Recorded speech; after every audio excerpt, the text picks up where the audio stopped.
footballer, I wasn't very fast. I wasn't overly skillful. I think I got the ball to where it needed to go most times. Kicked it up in the air a little bit, but I think I was a pretty good team man. I always tried to help my teammates, and it wasn't about me. So yeah, I'm pretty comfortable that I would have been a good team person to play with. Just an average player, and I think I understood the game and I made reasonable decisions. So I think in today's game I might have been maybe better suited where it was a lot more around decision making rather than winning all the contested balls all the time. And yeah, I'm originally from Tokemal, which is up on the Murray River in New South Wales. Pretty good little football area up in the southern Riverina. Played all my junior footy up there and a couple of years of senior footy, and came down to play with the Cats when I was 18. Wasn't quite good enough there, and they sent me over to Geelong West, which was a really good turning point for my life. I met a lot of great people there and made some really good friends. Had a year there, then went back to Geelong, played a bit there, and then came back to Geelong West and had another 3 or 4 years there before the club went out of the VFA. So I was lucky to have some great experiences and play some good strong football in that competition in the old VFA. Lots of good memories, but some of them are a little bit hazy. It's a little bit of time has passed now, but certainly one thing I remember that relates a bit to my formative years was on the team bus from Melbourne when Geelong West had travelled to Melbourne. On the way home we had lots of sing-alongs, and one of the popular songs was always the Toke Footy Club theme song, so it made me feel really welcome and made them feel like they actually enjoyed learning a little bit about my previous life before I got to Geelong. The 83 was a bit of a funny year.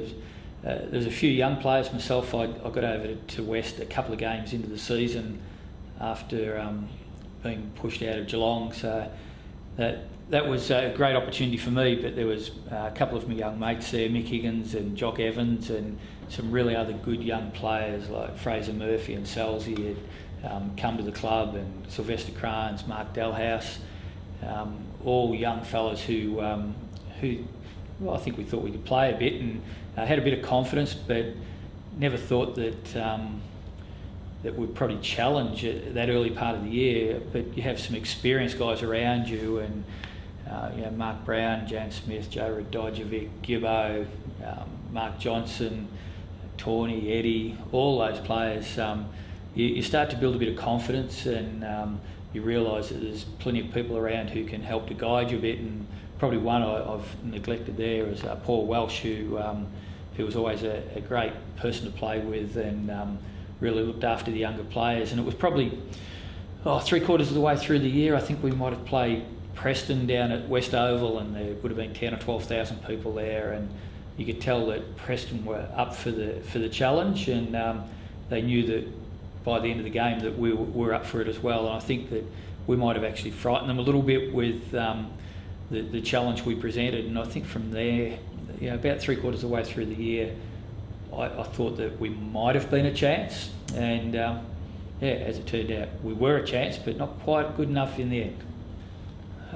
So 1984, following a pretty reasonable year I had at Geelong West, where I got a lot of really good coaching and some great support from the players I was playing around. I got another opportunity to go back to Geelong from where I'd come from. And I tried to embrace that as much as I could, because the dream was to always play league football. I played a fair bit of twos footy and under-19s, and luckily enough I got to play 2 games. So they probably weren't 2 great games, otherwise I might have played a few more. But I did hold the record at Geelong at one stage. It was about round 11 I made my debut at the MCG, which is a great place to play, and I wore number 53, which was the highest number ever to play for Geelong. Unfortunately that got broken about 6 weeks later when somebody wore 56, but I consoled myself thinking that maybe I was the greatest number 53 ever to play for Geelong, which I held that title for about 3 or 4 years until Barry Stone and played a couple of ordinary games in 53 and surpassed me pretty quickly. But yeah, I got to play a couple of games, so I'm grateful for that, and I've got no doubt that the year or so that I spent at Geelong West before I went back to Geelong certainly helped me achieve that. So I'll be forever thankful for that. 1985 was quite an interesting year. I started out at Geelong, and about 8 games into the season they realised that I was a bit slow, maybe not brave enough, not good enough, so they said time to go. And so of course I went back to Geelong West, where we had a pretty competitive 1985. I don't think we quite made the finals, but we were pretty competitive. Then 86, I think Dizzy Lynch was going to coach us, and he'd started the pre-season, was a really different sort of coach, and it was a really enjoyable time. But then some of his commitments changed, so that probably made us falter a little bit. But we carried on, and probably things started to go downhill a little bit from there, as far as the numbers and the way the club was operating. Obviously, it's probably been pretty well documented that we nearly went out of business in 87. I didn't play in 87. I coached the twos, and that was it was probably a great thing for me, because it was the start of my coaching journey. And I think I might be a better coach than I was ever a player, but nothing ever replaces playing. And even when you get older, you still want to keep playing, which sometimes is good and sometimes a bit of a fault. But so I get to coach the twos, and that was a great learning curve, because I think I had 73 or 74 different players played in the reserves that year, and a lot of them only played one game. We were dragging blokes off the street and getting them out of bed, all sorts of things, just to try and fill up the team and get the numbers on the ground. We survived 87. I played again the next year. I recovered from injury, and Gary Malarkey coached us, which was a great experience for us. I think Bernie Morgan had been a bit burnt from 87, so he needed a bit of time to regroup. So Gary coached us, and I was his assistant coach. Really interesting fella, and still a great player. We were playing in the second division. Won a number of games but didn't play in finals, and then we went back to the local competition and amalgamated with St Peter's, which I went back with the team, because Geelong was my club. Wasn't quite the same, but still had plenty of people around that were familiar and well known to you, and you wanted the club to survive and be good and be there for forevermore, and hopefully that's what might happen even under the new branding. So 89 I was assistant coach to Warwick Gates. 90, 91, 92 I coached West St Peter's. I wouldn't say I had a lot of success, but I think we actually went okay considering the teams we could put on the ground, but it was always a struggle, and I was a bit burnt out by then, and I needed a fresh start, and I started the coaching pathway and loved coaching, so I got an opportunity to coach at North Shore, and I went over there and coached them for 5 years, and lucky to do okay. And probably the main difference between me as a coach at Geelong West and at North Shore was I had some players who could win, and I wasn't a genius coach. I just had plenty of players who could actually play the game, and that helped me get an opportunity to work in football full time for the next 20 years. So I was pretty lucky with that, but never forget the great opportunities that Geelong West had provided me in the lead up to all those things I did when I was coaching. Plenty of great opportunities at North Shore, which provided me with an opportunity to take my coaching a little bit further. Geelong gave me an opportunity which I was very, very grateful for.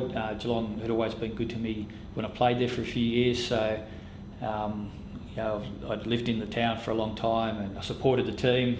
I got to play there a little bit, so I'll get an opportunity to go back as a coach, development coach in 99 under Airsy, and then in 2000 when Bomber came in, I became the VFL coach for the next 5 years, and had some great experiences there. Obviously the great crop of young players that came through Geelong, I was responsible for them actually winning the AFL premierships. none of them could play. I mean, there's only Ablett, Bartel, Kelly, Stevie Johnson. You know, they weren't all that good really, but it was a great opportunity to coach those young fellas in their formative years and have some input into what they did. But if the truth be known, they actually coached themselves really and only needed a little bit of guidance here and there because they were young men. So so after I'd finished coaching at Geelong, I was part-time coaching and part-time off-field development for a number of years. Stayed there till 2014, and then I moved on to the AFL Coaches Association, which is where I'm working now.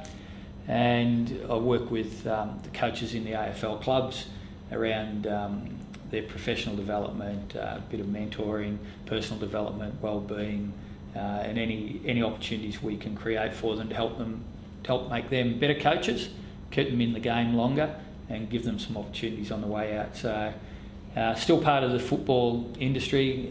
Don't get judged for winning and losing, so get my weekends back, and life's pretty good. You've given your heart to get here and your soul to get it right. You can take 'em boots and all, but it's sure gonna take a fight. When you spend all week getting to your peak, you're gonna have your say. You bet. On Sunday, it's the Bftp. It's Sunday, you're gonna make your play for the Bftp. Today you're gonna fly. It's Sunday for the Bftp. It's Sunday.